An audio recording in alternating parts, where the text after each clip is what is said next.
안녕하세요. 오늘도 시청해주셔서 감사드리고요. 바로 사연 읽어보겠습니다. 세상엔 정말 이상한 사람들이 많습니다. 설면피를 넘어선 시댁 식구들. 이런 류의 사람들은 자신들이 무슨 잘못을 하고 있는지 모른다는 겁니다. 그런 사연이네요. 안녕하세요. 저는 40을 넘어선 중년의 여성입니다. 정확히 나이를 밝히긴 그렇지만 슬아에는 딸과 아들이 있고 결혼 생활을 하다 얼마 전 이혼을 결심해 혼자가 되었습니다. 나이 되면 조론을 한다는 말이 있지요. 그 조론도 서로 합의하에 하는 거지. 저와 남편은 조론도 아닌 무지막지한 싸움 끝에 이혼을 한 케이스입니다. 주변에서는 그 나이 먹고 뭐하러 혼자가 되냐. 그래도 없는 것보다는 있는 게 낫다라는 말들을 하는데 글쎄요. 저는 지금 제 곁에 아이들만 있는 것으로도 행복합니다. 게다가 남편이 없으니 적적하지 않냐는 말들을 하는데 그건 그저 부러워서 배가 아파 물어보는 질문같이 들립니다. 다들 명절에 아이들이랑 셋이서 지내는 거 심심하지 않냐, 적적하지 않냐라고들 하지만 저는 결혼하고 명절이 행복했던 적이 없었기에 드디어 행복한 명절을 보내고 있는 중입니다. 아이들 또한 마찬가지고요. 남편과 이혼한 사연은 시댁 때문이었습니다. 처음에는 돈이 엮여 있었다가 결정적으로 이혼을 결심하게 된 것은 시누이들과 시모 때문이었죠. 장남이랑 결혼했으면 그 정도는 감수해야지. 맏며느리가 원래 그런 거예요, 언니. 말 참 이상하게 하네? 그런 것도 안 하려고 했어요? 아이고야, 네 부모가 그리 가르치던. 남편과 결혼하고 1년이 되던 해에 시부는 후두암에 걸려 병원 신세를 지셨고 시모는 원래 몸이 약해서 거동이 불편했습니다. 그러나 남편은 절대 고생시키겠다거나 제가 맏며느리로서 무언가를 해야 한다는 생각은 하지 말라고 했죠. 그러나 현실은 달랐습니다. 저는 결혼 당시 너무 어렸고 남편은 한 입으로 두 말을 하는 남자였죠. 그렇다고 마냥 참고 답답하게 산 것은 아니었습니다. 아마 그래서 그들은 제가 마음에 안 들었던 모양입니다. 남편과 만나게 된 것은 20대 시절 일터에서였습니다. 공장에서 격리를 하다가 공장 직원들을 태우는 버스 기사를 만나게 됐고 1년의 연애를 거쳐 결혼까지 하면서 남편이 되었지요. 시댁에 인사를 드리러 갔을 때만 해도 시댁 사람들은 모두가 저를 잘 챙겨주었고 친절하게 대해주었습니다. 그러나 그때는 몰랐지요. 그것이 그 집안의 맏며느리로 들어오는 자를 대하는 하나의 마음가짐이었다는 것을요. 우리 집안에 맏며느리가 드디어 들어온다니 내가 다 기쁘구나. 어쩜 이렇게 곱고 예쁜 처자를 데려왔을까. 우리 아들이 보는 눈이 있어. 첫 만남은 그렇게 좋았습니다. 남편의 아래로는 2명의 시누이와 막내 시동생이 있었지요. 그들도 저를 반가워했고 주변에서 하도 장남에게는 시집 가는 거 아니다라고 말은 했지만 그저 좋게만 생각했습니다. 그러나 남편은 결혼하면 일을 관두라고 했습니다. 합가를 해서 부모님과 동생들을 데리고 살아야 하는데 아무래도 살림만 하기도 벅찰 거라고 했죠. 전 절대 일을 관둘 수 없다고 했습니다. 합가 또한 예상하지 못했다고 했지요. 분가해서 살 거야. 어떻게 들어간 직장인데 내가 일을 관둬. 난 당신이 고생 안 하고 집에서 편히 쉬었으면 좋겠어. 집에서 살림하는 게 어떻게 쉬는 거야. 그것도 일이지. 저는 그 당시 격리를 하며 돈을 벌었고 동시에 중국어를 배워 중국어 강사가 될 준비를 하고 있었습니다. 그때만 해도 영어보다 중국어를 배우려는 사람들이 늘어날 거라는 말들이 돌았으니까요. 그러나 남편은 살림을 하면서 공부를 해서 자격증을 따면 되지 않냐고 하더라고요. 돈을 벌지 않는 동안 학원비도 자신이 대줄 테니 1년만 합가해서 살자고 했습니다. 그러나 전 계속해서 거절했어요.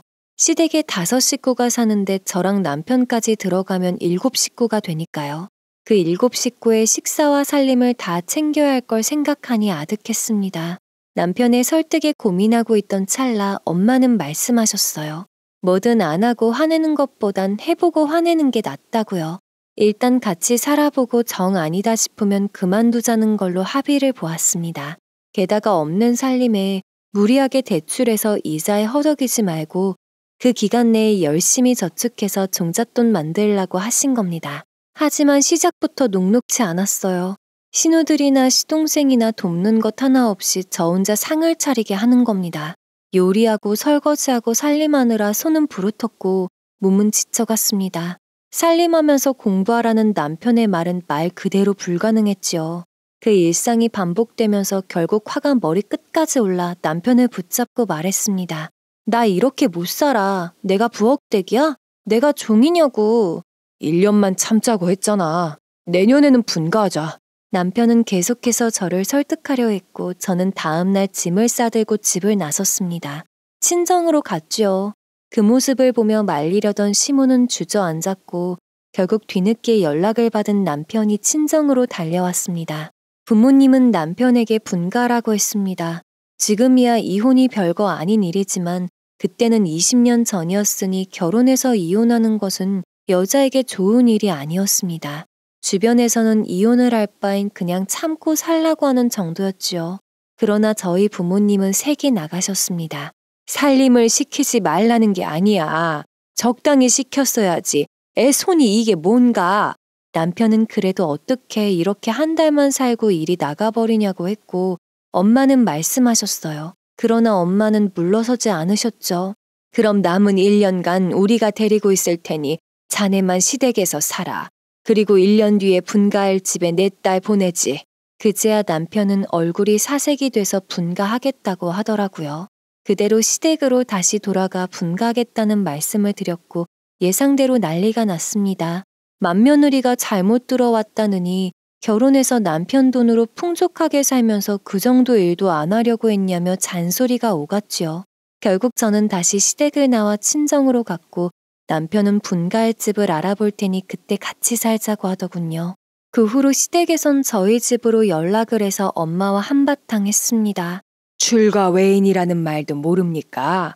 이제 우리 집 맏며느리가 됐으면 그 정도는 감수해야죠. 결혼할 때 돈 다 보탰습니다. 내 딸이 꿀릴 거 하나도 없어요.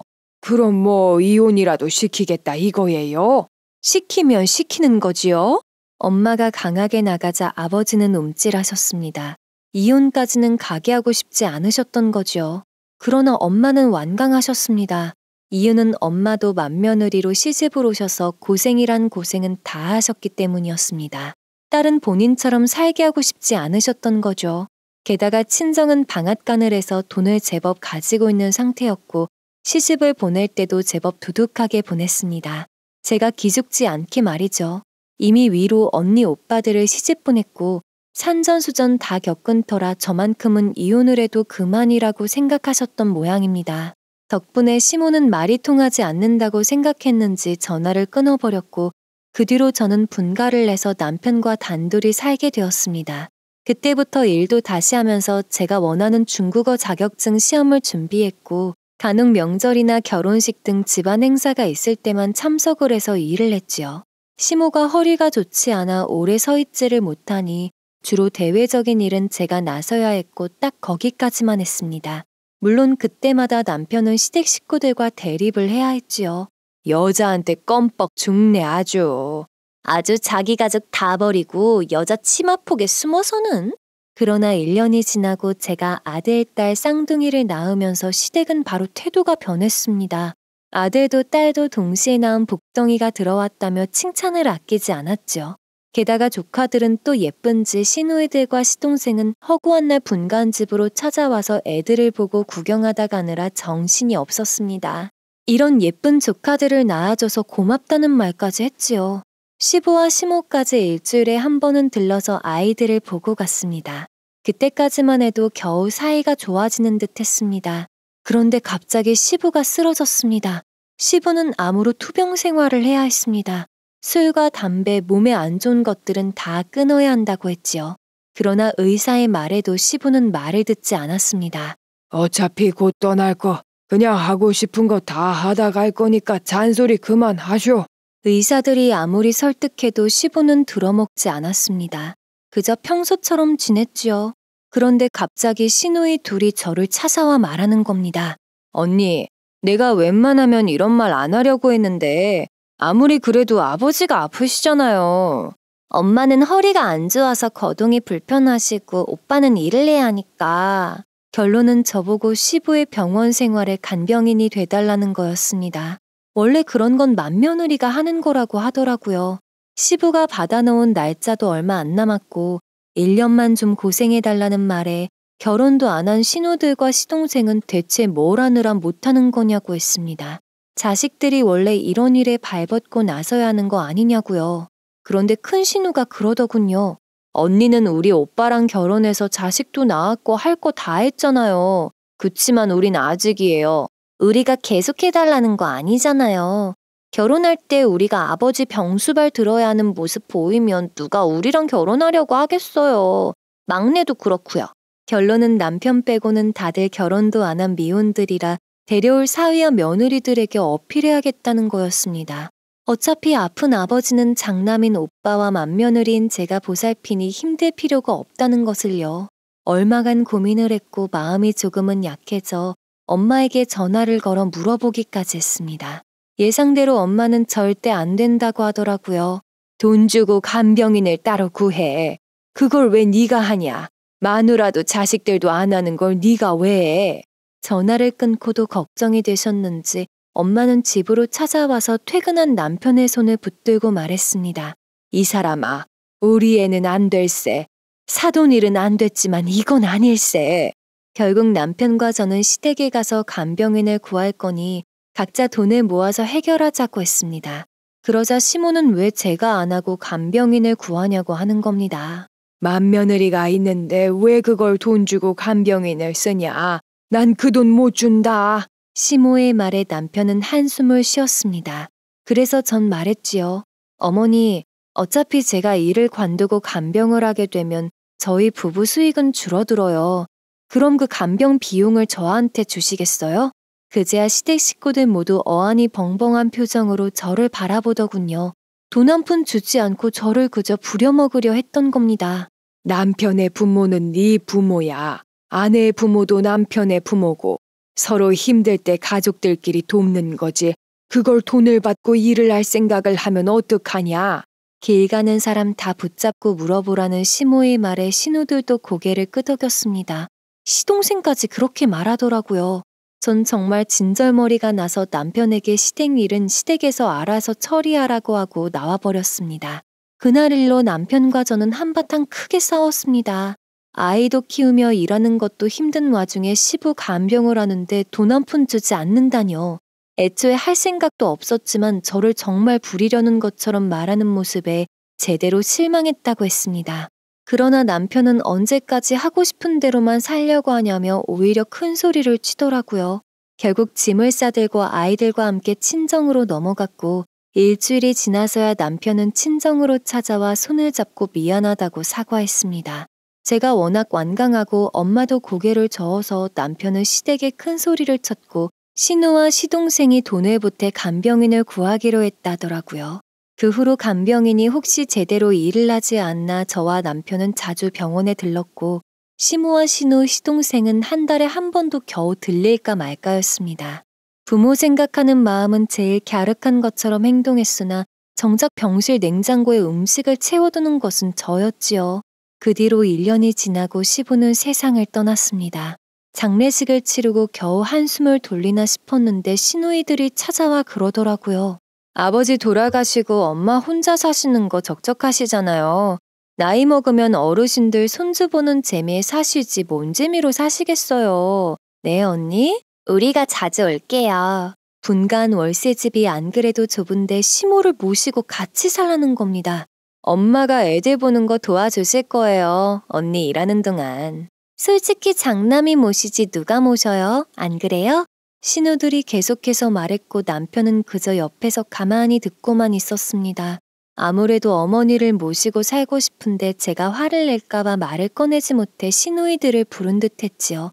그래서 바로 거절했습니다. 집도 좁은데 어머님 모실 방 부족하다고요. 이미 살고 계신 집도 계신데 뭐하러 이 좁은 곳에 들어오시냐고 했습니다. 거기서 지내는 게 훨씬 편하실 거라 했지요. 그러나 신우들은 시모가 거동이 불편해서 혼자 지내다가는 사고라도 날까봐 걱정된다고 했습니다. 독거노인 사고 뉴스도 안 봐요, 언니? 어찌나 둘이서 설득을 해대던지 싫은 티는 냈지만 계속해서 생각을 해보라고 하며 돌아갔습니다. 시누이들이 가고 난 뒤로는 남편이 저를 설득하기 시작했지요.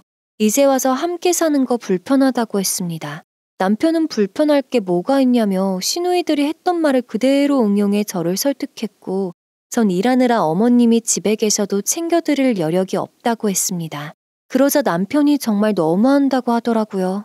솔직히 나 장남이라서 당신 데려올 때 고생시킬 거 알았고 미안한 생각 들었어. 근데 당신도 나한테 오면서 이런 거 각오한 줄 알았어. 남편은 이런 집안에 시집 오면서 맏며느리로서 이런 일들이 생길 걸 예상 못했냐고 오히려 저보고 생각 없고 너무 멋대로 굴려한다고 하더라고요. 한 번이라도 저에게 고맙다거나 시부모님 챙길 때 고생했다는 말 한마디 없던 사람이었습니다. 행사나 명절 때 지치면 고작 하는 소리라고는 원래 맏며느리가 이런 거라고만 했지요. 마치 그게 당연한 것처럼요. 워낙 표현을 안 하는 사람이라 그러려니 넘어간다고 쳐도 이렇게 점점 요구가 늘어나는 건 아니라고 생각했습니다. 대신 근처로 거처를 옮겨서 찾아가 살펴보는 건 어떠냐고 했지요. 그렇게 우리 엄마 모시기가 싫어? 당신은 아들이 당신 안 챙기면 안 서운할 거야? 난 당신 먼저 떠나고 나 혼자 남았는데 며느리가 나 안 챙기면 가만 안 둬. 남편의 말에 어처구니가 없어 말했습니다. 난 내 아들이 좋은 여자 만나서 행복하게 결혼 생활하길 바래. 나를 챙겨야 할 건 내 아들이 아니라 당신이고 당신을 챙겨야 할 건 내 며느리가 아니라 나야. 부부가 괜히 부부냐고 했습니다. 꼭 자식들과 함께 살아야 한다는 법은 없고 근처에 가까이 살면서 보면 되는 거라고 했지요. 남편은 저를 이해할 수 없다며 자기 좋은 대로만 생각한다고 이를 갈더라고요. 이런 여자인 줄 몰랐다면서요. 그날 이후 남편과 한동안 냉전을 겪었고 신우들이 연락을 해도 그저 거절하거나 받지 않았습니다. 제가 거부하니 남편도 차마 더 말을 못하더라고요. 그러다가 결국 제 의견대로 근처 10분 거리에 있는 집으로 시모를 모시게 됐습니다. 기존에 있던 집을 정리한 돈으로 말이지요. 그 후로 반찬이든 뭐든 시모가 마음에 안 들어 해도 군소리 않고 해다 찾아가서 냉장고에 채워 넣었습니다. 그럼 시모는 이딴 거 안 먹는다고 던지시거나 입에도 안 맞고 기본도 안 되어 있다고 했죠. 그 후로는 찾아가지 않았습니다. 그저 남편만 애들을 데리고 갔고 애들은 딱히 그 집에 오래 머물고 싶어 하지 않았습니다. 할머니가 엄마를 대하는 모습을 한 번 본 뒤로는 좋은 사람이 아니라는 인식이 박혀버렸기 때문이었죠. 그래도 애써 애들을 달래서 남편과 보내곤 했습니다. 남편은 따로 저를 데려가려고 하지는 않았지요. 또 고성이 오갈 것을 생각하면 착잡했을 테니까요. 그때까지만 해도 괜찮았습니다. 안 보면 그만이고 왕래하지 않으면 그만이니까요. 남편과 사이가 예전만큼 좋은 것은 아니었지만 그래도 애들 아빠고 애들이 아직 커가는 상황에서 이혼을 하겠다고 할 수도 없는 노릇이었죠. 그런데 예상치 못한 문제가 생겼습니다. 큰 신우가 결혼을 하겠다고 청첩장을 내밀더라고요. 언니, 내가 드디어 결혼을 하게 됐어요. 결혼할 남자는 고등학교 동창이라고 했습니다. 동창회에서 간만에 만났고 급격히 가까워지면서 결혼을 약속하게 됐다고 하더군요. 심해부 될 사람이 하는 일은 제약개발 사업이었습니다. 한약이나 비타민 같은 영양제들을 제작해서 파는 일이었죠. 회사는 아직 작았지만 괜찮은 곳이라고 했습니다. 그때까지만 해도 그저 좋은 사람을 만났나 보다 했습니다. 그런데 결혼 후 심해부를 데리고 자주 찾아와 회사와 사업에 대해서 이야기하기 시작하더군요. 이번에 출시하는 상품이에요. 남편이 개발한 건데 이게 눈에도 좋고 간에도 좋고. 상품은 정말 괜찮은데 아직 회사가 입소문이 나지 않았다 보니. 결론은 투자를 해달라는 것이었습니다. 한약재로 만든 것이며 없어서 못 먹을 정도로 비싼 고가의 제품이지만 아직 모르는 사람들이 많아서 투자금이 필요하다는 이야기였지요. 좋은 것 같기는 하지만 투자할 여력이 없다고 거절했습니다. 그러자 남편을 설득하기 시작하는 겁니다. 오빠, 이거 진짜 남의 거 해봐, 응? 남편도 내키지는 않았는지 제 허락 없이는 돈을 투자하지 못한다고 했습니다. 그러자 큰 신우는 갑자기 각서를 써주겠다고 했습니다. 내 말 들어봐요. 투자해서 돈 얻을 수도 있고 자칫 잃을 수도 있어. 근데 이건 잃을 수가 없는 조건이야. 만일 잃는다, 그 돈 내가 도로 돌려줄게. 큰 신우는 투자만 해준다면 그 투자 원금의 배로 얹어서 돌려주겠다고 했습니다. 투자해서 잃으면 그 돈 그대로 그냥 자신이 돌려주겠다고 각서까지 써준다고 했지요. 저는 그럴 여력조차 없다고 했지만 신우이는 그냥 돈이 나갔다가 그대로 돌아오거나 더 불려서 들어오는 것뿐이라고 했습니다. 하도 보채기에 남편은 결국 투자를 하기로 했고 저는 한숨만 쉬었지요. 큰 신우는 잘 생각했다고 했고 그 후로 저는 남편에게 따졌습니다. 당신 정말 제정신이야? 아무리 동생이 그렇게 말을 해도 그 큰 돈을 투자해? 고작 2천이야. 우리가 2천이 당장 필요한 건 아니잖아. 고작 2천? 2천이 고작이라고 말할 정도로 적은 돈이야?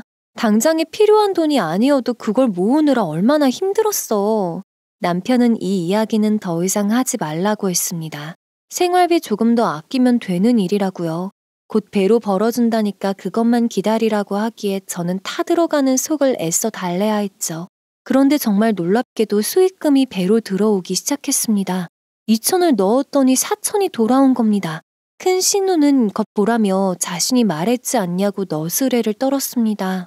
내 말만 믿으라고 했잖아요, 언니. 안 그래, 오빠? 더 넣으면 더 버는 거라고. 아니, 이제 벌 일만 남았어요. 그럼 이거 그대로 또 투자하면 어떻게 되는 거냐? 남편은 신이 나서 계속해서 더 투자하겠다고 말했습니다. 그러나 큰 신우는 아직 투자 시기가 아니라고 했어요. 곧 새로운 상품이 또 출시가 되면 그때 투자를 하면 된다고 했죠. 지금 생각하면 그것이 투자자들을 설레게 했고 감진하게 했던 수법이 아니었나 싶습니다. 계속해서 새로운 상품에 대한 정보를 들고 찾아오는 큰 신우의 남편은 신났고 큰 신우는 집에 올 때마다 다 자기 덕이라며 너스레를 떨었습니다. 때문에 큰 신우가 온다고 하면 남편은 비싼 과일과 고기를 사다가 요리를 해놓으라고 했고 좋게 대접해야 한다고 했어요. 그러다 어느 날은 큰 신우가 과일을 먹으며 말했습니다. 그때 쓴 각서 아직도 가지고 있냐고요. 남편이 웃으면서 가지고 있긴 가지고 있는데 찢어도 상관없다고 하더군요. 그제야 큰 신우는 찢어버리자고 했고 술잔을 걸치며 심해보까지 보는 앞에서 그 각서를 찢어버렸습니다. 가족끼리 돈 거래는 하는 게 아니라지만 그래도 우린 가족인걸? 서로 부유하게 같이 살면 좋잖아. 안 그래? 그럼. 시댁에서 오로지 남편만 2천을 투자했고 4천을 벌어들이자 시댁 식구들은 큰 신우를 믿고 덩달아 투자를 하기로 했습니다. 그렇게 한 달이 지나서 또 한 번 새로운 상품이 출시가 되고 남편은 5천만 원을 투자하기로 했습니다. 물론 저는 금액을 듣자마자 놀라서 말렸습니다. 5천만 원? 너무 큰 돈 아니야? 당신 설마 5천을 넣어야 1억이 돌아올 거 아니야. 돈 버는 게 쉽지 않은 세상에 1억 벌게 생긴 거라고. 하지마. 절대 하지마. 나 분명 말했어. 이건 아무래도 아닌 것 같아. 자잘하게 또 2천에서 2천만 더 벌어들이자고? 뭐하러 그래? 되는 판에는 크게 걸어서 크게 먹어야지. 아직도 그때 더 강하게 했어야 하는 게 아닐까 후회가 들기도 합니다. 제가 가끔씩 물어보면 안 했다고 라며 신경질을 부린 남편이었어요. 나중에 밝혀진 바로는 시댁 식구들 모두가 2억, 3억, 집까지 정리해서 돈을 투자했다고 합니다. 큰 신우이와 결혼한 심해부의 회사였고 실질적으로 눈에 보이는 회사에다가 투자금까지 돌아왔으니 그들 눈에는 보이는 게 없었을 것입니다. 그러나 시댁 식구들은 아무도 몰랐습니다. 저와 남편도 몰랐지요. 큰 신우가 심해부와 결혼을 급하게 한 만큼 준비도 없이 그저 식만 올렸었다는 사실을요. 그런데 어느 시점부터 큰 신우는 소식이 없었고 심해부에게 연락을 해도 받지 않았지요. 남편은 점점 얼굴이 사색이 되기 시작했습니다. 뒤늦게 사기라는 사실을 알게 됐습니다. 큰 신우가 울면서 전화로 말하더라고요. 언니 어떡해요. 그 사람이 그 인간이. 심해부는 큰 신우의 동창회에 나온 사기꾼이었습니다. 실제 동창이었으나 전과가 있었고 이미 깜빵에서 살다 나온 인물이었던 겁니다. 얼굴이 반반한 데다가 말도 잘해서 여자들을 잘 속였고 결혼이 급했던 큰 신우를 눈여겨보고 사기 결혼까지 진행한 겁니다. 그게 무슨 소리예요? 사기 결혼이라뇨. 결혼식 올리고 부부가 됐잖아요. 가진 돈은 없고 결혼은 하고 싶다고 결혼해서 열심히 벌자고 해서 그냥 식만 올렸어요. 심해부는 큰 신우에게 프로포즈를 하며 아직 가진 것이 없지만 함께 꾸려나가자고 했다더군요. 그러면서 결혼식만 간소하게 올리고 하루라도 빨리 함께 살며 행복하게 해주고 싶다고 했다는 말에 한숨밖에 안 나왔습니다. 그 와중에 혼인신고는 1년 뒤로 미룬 것이고요. 결혼 반지를 제대로 해주지 못해서 1년 뒤에 성공해서 돈이 벌리면 그때 제대로 하기로 했다는 겁니다. 어처구니가 없어 말이 안 나왔습니다. 저는 그대로 남편에게 핸드폰을 넘기고 한숨만 쉬었고 남편은 그래서 그 인간이 대체 어디에 있냐고 따졌지요. 모른다고 하더군요. 감쪽같이 사라졌고 심해부가 보여주었던 그 회사 사무실도 통째로 사라졌다고요. 작은 회사란 생각은 했지만 그래도 직원들이 10명 정도는 있었는데 그들이 하루아침에 사라져버렸으니 큰 신우는 돈을 잃은 것보다 사기 결혼을 당했다는 사실에 더 슬퍼하는 것 같았습니다. 그날부로 시댁은 난리가 났고 천이 아닌 억을 투자했던 작은 신우와 시동생, 거기에 집 전세금까지 뺐던 시모는 난리가 났습니다. 집안이 그야말로 풍비박산이 난 겁니다. 적어도 그때까지는 그렇게 생각했지요. 저도 화들짝 놀라 남편에게 물었습니다. 당신 설마 안 한 거지? 안 했다고 말해? 그런데 남편이 울면서 제게 말하는 겁니다. 5천만 원만 투자를 한 것이 아니었다고요. 그 순간 피가 차게 식는 것을 느꼈습니다. 대체 얼마를 투자한 거냐고 따져 물었어요. 그러자 믿을 수 없는 금액이 남편의 입에서 나왔습니다. 2억 5천. 뭐? 당신 그 돈이 어디서 났어? 우리 집 보증금도 2억이 안 되는데 대체? 설마 했습니다. 대출을 받은 거냐고 물었더니 남편은 울면서 무릎을 꿇고 제게 말하더라고요. 정말 미안하다고요. 2억이면 4억이고 서울에 괜찮은 내 집 마련을 할 수 있을 거라 생각해서 큰 마음을 먹고 대출을 냈다는 겁니다. 그날 저는 머리가 새하얘지면서 정신이 아득해지는 것을 느꼈습니다. 그야말로 앞이 캄캄해지고 아무런 말도 나오지 않았죠. 사람이 너무 충격을 받으면 정말 아무 말도 안 나온다는 게 그런 거라는 걸 그때 알게 됐습니다. 남들은 돈 때문에 이혼을 한다고 하지요.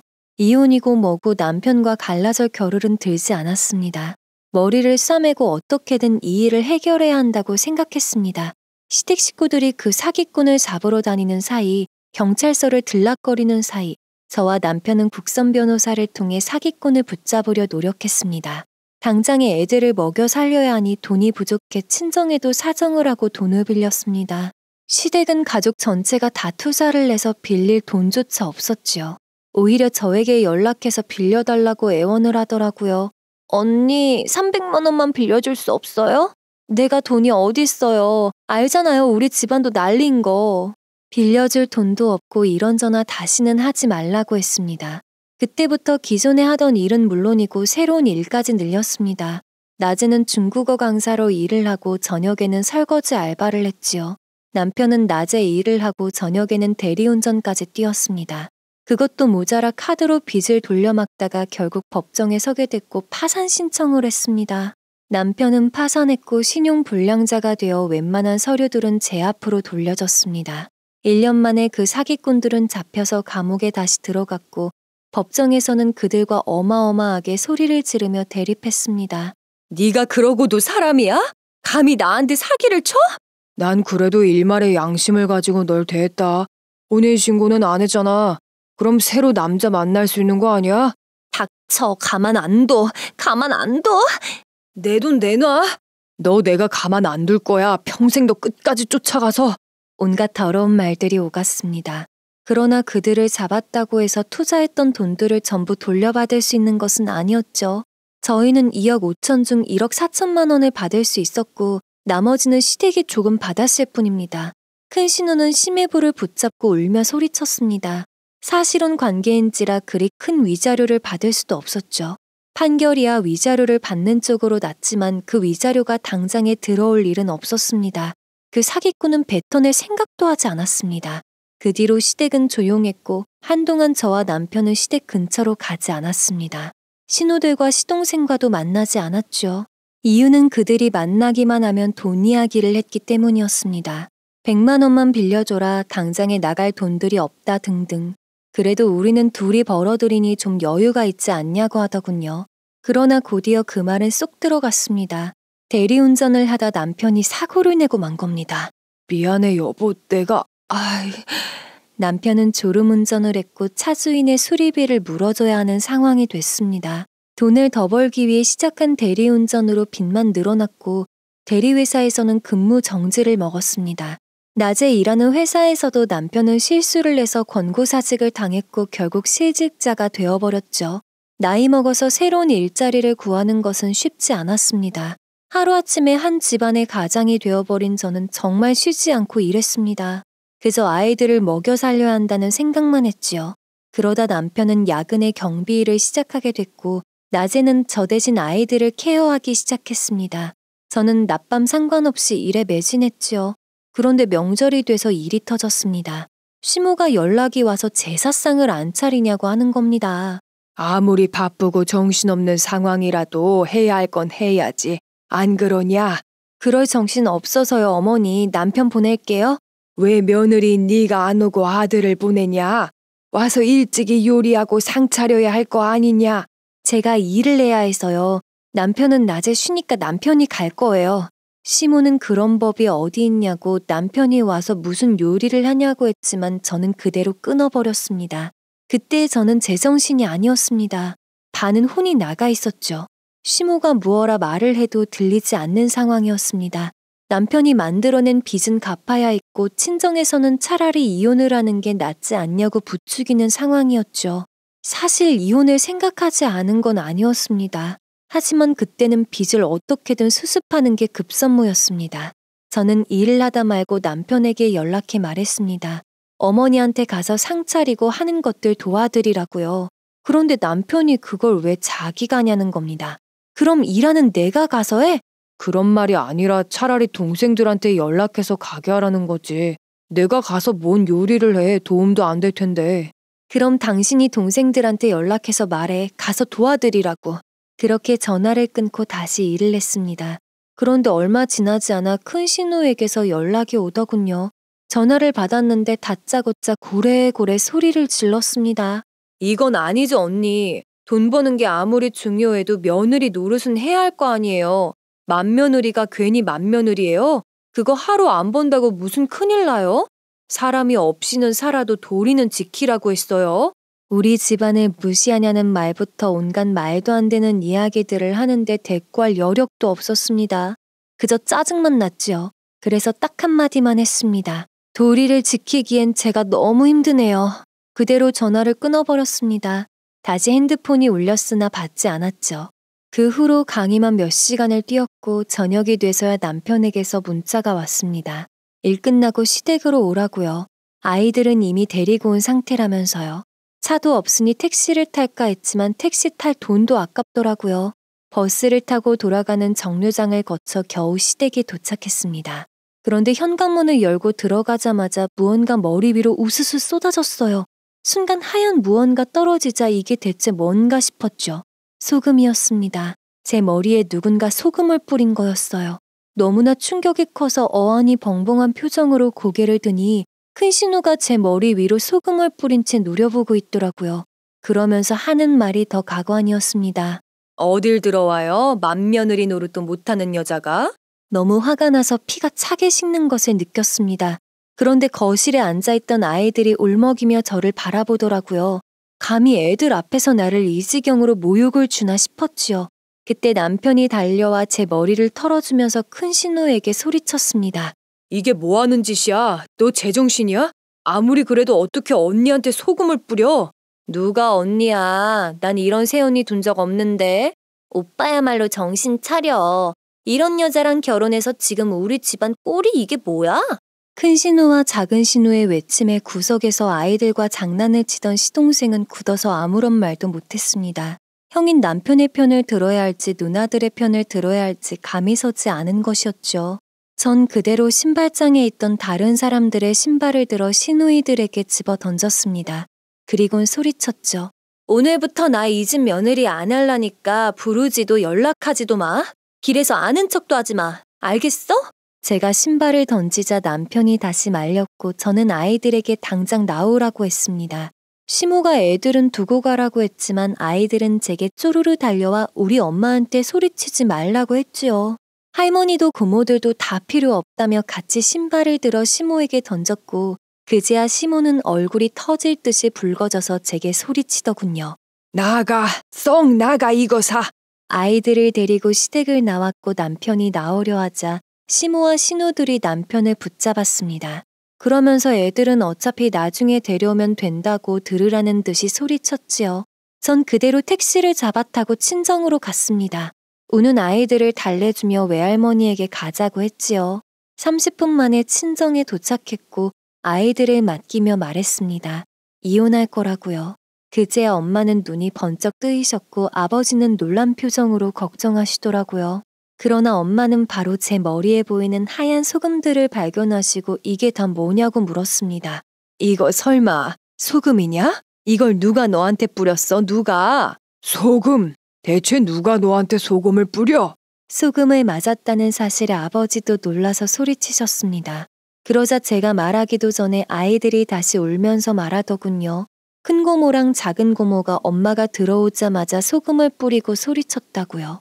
할머니도 소리치고 다들 엄마를 괴롭혀서 엄마도 신발을 들어 던졌는데 아빠가 말려서 그냥 그대로 쫓겨나듯이 나왔다고 말이죠.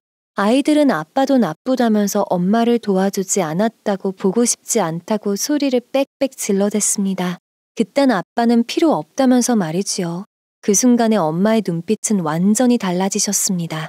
당신 애들 데리고 있어요. 난 사돈댁에 잠깐 다녀와야겠으니까. 거길 왜 가요? 안 가도 돼요. 저 괜찮아요. 저는 다시는 그 집을 상종하고 싶지 않다고 했습니다. 이혼하면 빚도 갚지 않아도 되고 그저 아이들만 키우면 된다고 했지요. 그러나 엄마는 참지 않으셨습니다. 그대로 부엌으로 가셔서 반찬통들을 하나하나 싸기 시작했고 된장이랑 고추장들도 싸기 시작했습니다. 대체 뭐라는 거냐고 물으니 엄마는 걱정 말라며 그대로 반찬통들을 들고 주차장으로 내려가셨지요. 설마 그걸 가져가서 그 사람들에게 던지려고 하냐고 물으니 엄마는 따라오지 말라고 하시더라고요. 엄마 그러지 마요. 갔다가 괜히 험한 꼴만 봐요. 네? 어차피 이혼한다며. 갔다 와라. 네 엄마 반찬 맛 좀 보여주고 와. 아버지는 이혼을 말리시던 분이었지만 더 이상은 참기 힘들다고 생각하셨는지 다녀오라고 하셨습니다. 그 말을 듣는데 뒤늦게서야 저는 알아차렸습니다. 참는 게 능사가 아니라는 것을요. 게다가 부모님이 이렇게 나올 정도면 정말 내가 그동안 고생을 했구나 싶더라고요. 그대로 엄마의 차 조수석에 올라탔고 차는 시댁으로 달렸습니다. 시댁에 도착하니 남편의 차가 주차되어 있는 게 보이더라고요. 그 순간에 다시 한번 화가 치밀어 올랐습니다. 아내는 극고를 당하고 자식들을 데리고 도망치듯 나와서 택시를 탔는데 본인은 찾아보거나 전화를 해서 어디냐고 확인할 생각도 않고 시댁에 있다니 그제야 새삼 실감이 났지요. 그는 내 남편이자 내 가족이 아니라 시댁의 아들이고 시댁의 가족이라는 사실을요. 차에서 내려서 엄마의 차 트렁크에 실었던 반찬통들과 된장 고추장들을 들고 시댁 현관문으로 걸어 들어갔습니다. 초인종을 누르니 안에서 이 시간에 대체 누구냐고 속닥이는 소리가 들리더군요. 그때 엄마가 초인종에 대고 매우 인자한 목소리로 말했습니다. 사돈, 접니다. 안에서 놀란 목소리들이 들려왔습니다. 대체 이 시간에 사돈이 왜 온 거냐며 속닥거렸죠. 우리 애가 소금을 맞고 왔더라고요. 그만큼 큰 일이 있었던 것이겠지요. 그래서 급히 왔습니다. 엄마의 인자한 목소리에 곧이어 시댁 현관문이 열렸습니다. 그 순간 엄마는 반찬통을 집어들었고 저도 품에 들고 있던 된장을 들었습니다. 따님한테 이야기 들으셨나 보네요. 이렇게 급하게 그래 들었다.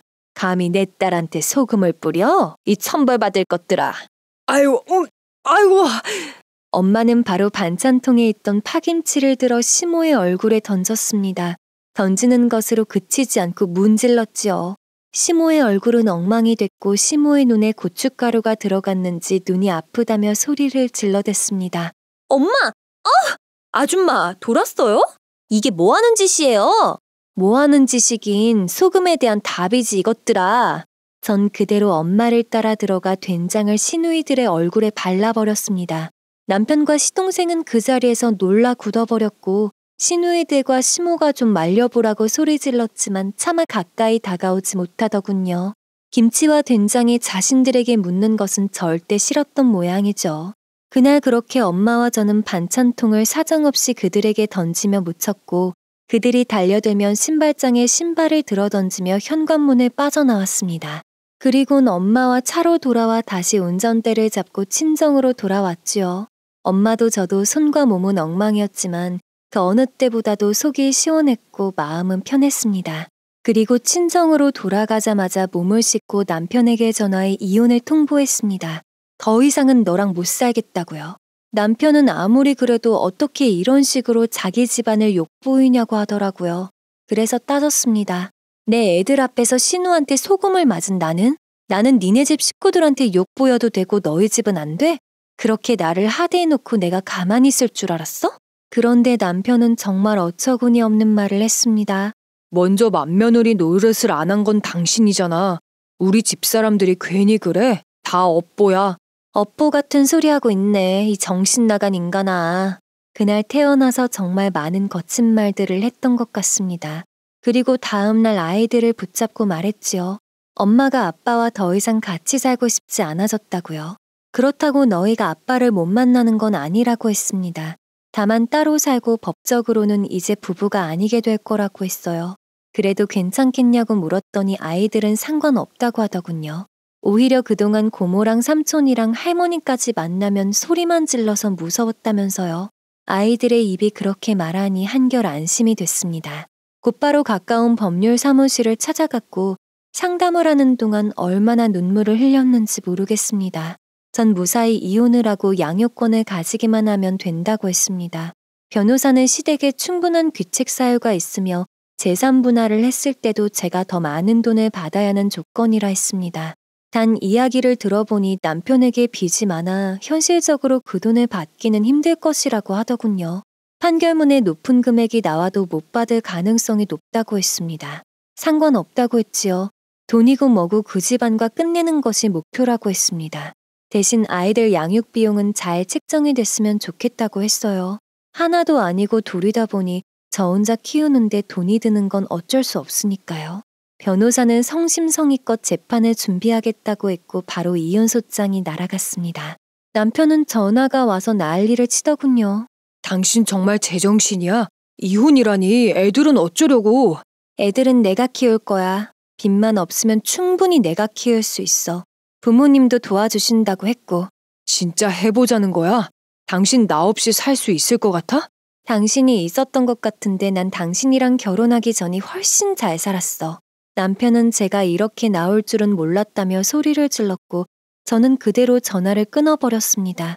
그 뒤로 큰 시누이와 작은 시누이, 시모까지 연락이 왔지만 받지 않았지요. 그들이 무슨 말을 할지 뻔히 보였으니까요.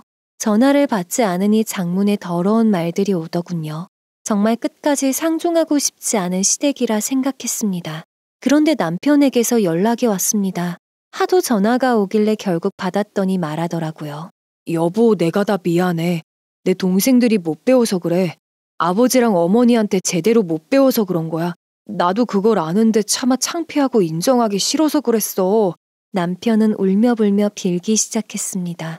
법적으로 알아보니 자신에게 이득이 될 게 하나도 없다는 것을 알아차린 것이지요.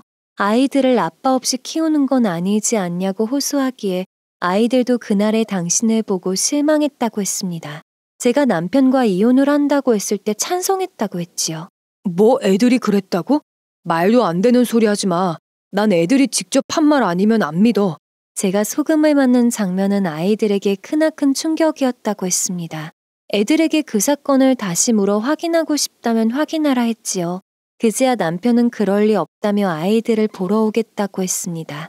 그날 친정으로 온 남편은 부모님에게 고개 숙여 인사를 하고 사과를 드리고 나서야 아이들을 볼 수 있었습니다. 그러나 아이들은 제 예상대로 아빠와 살고 싶지 않다고 했지요. 정확히는 다시는 할머니 댁과 고모들, 삼촌을 보고 싶지 않다고 했습니다. 그렇게 저는 얼마 뒤 법원에서 남편과 남남이 되었습니다. 양육비는 제대로 정산이 되었고 두 아이 모두 제가 키우게 됐지요. 물론 판결을 믿지 못해 아이들을 직접 키울 수 없다는 말에 시댁은 난리가 났습니다. 법정에선 한바탕 소란이 벌어졌고 시모는 외쳤지요. 내 손주들을 왜 내가 못 봅니까? 왜 내가 못 키우냔 말입니다. 낳았다고 다 엄마입니까? 물론 법정에서 시모의 말은 먹히지 않았습니다. 그저 훈계만 들어야 했지요. 그 뒤로 아이들은 제 손으로 직접 키웠고 빚을 갚을 일 없이 여유롭게 살았습니다. 남들이 보기엔 빠듯해 보일지 몰라도 하루하루 빚 때문에 허덕이던 과거보다는 훨씬 여유로운 삶이었지요. 그리고 얼마 전 저는 신축 아파트에 청약이 당첨되어 처음으로 내 집을 마련하고 그곳에서 여유롭게 아이들을 키우고 있답니다. 그래서 더할 나위 없이 행복하게 보내고 있습니다. 세상사 이상한 사람들이 너무 많네요. 여러분들은 이런 부류의 인간들을 멀리 피하시길 바랍니다. 지금까지 긴 사연 들어주셔서 감사합니다. 여러분의 가정에는 평안만이 깃들길 바라면서 이만 마치겠습니다. 더 많은 이야기, 기막힌 사연을 듣길 원하신다면 구독과 좋아요, 알림 설정 부탁드립니다.